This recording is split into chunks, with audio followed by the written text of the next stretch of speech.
ایک مرتبہ کسائی سارد خانے میں کام کرنے والا سارد خانے میں کسی کام سے گیا اور سارد خانے کا دروازہ اس کے پیچھے خود بخود بند ہو گیا۔ مسئلہ یہ تھا کہ دروازہ صرف باہر سے کھل سکتا تھا۔ انجانے میں اس شخص نے دروازے کے آگے وہ بھاری لکڑی نہیں رکھی جو دروازے کو بند ہونے سے روکتی تھی۔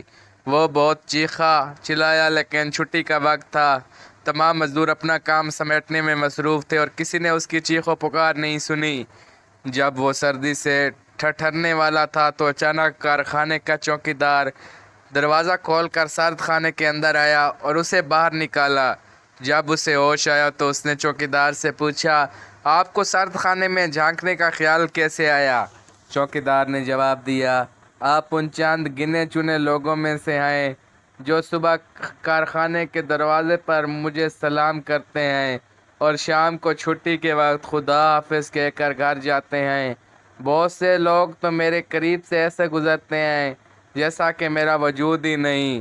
آج آپ صبح میرا حال احوال پوچھ کر اندر داخل ہوئے تھے لیکن میں نے آپ کو خدا حافظ کہہ کے گھر جاتے نہیں دیکھا، تو سارے کارخانے میں آپ کو تلاشتے ہوئے آخرکار سارد خانے میں ڈھونڈ لیا۔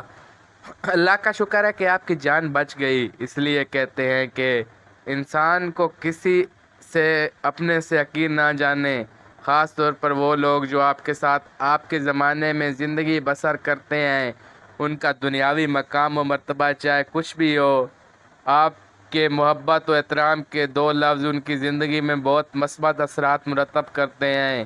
زندگی بہت مختصر ہے، جتنا ہو سکے لوگوں سے حسن سلوک کرنا چاہیے تاکہ وہ ہمیں ایک اچھے انسان کی حیثیت سے یاد رکھیں۔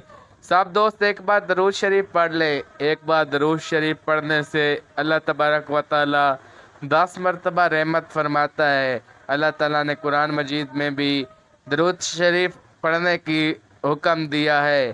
اللہ تبارک و تعالیٰ نے فرمایا کہ میرے نبی پہ درود و صلوات بھیجا کرے۔ اللہ تعالیٰ سب کو خیر کثیر عطا فرمائے۔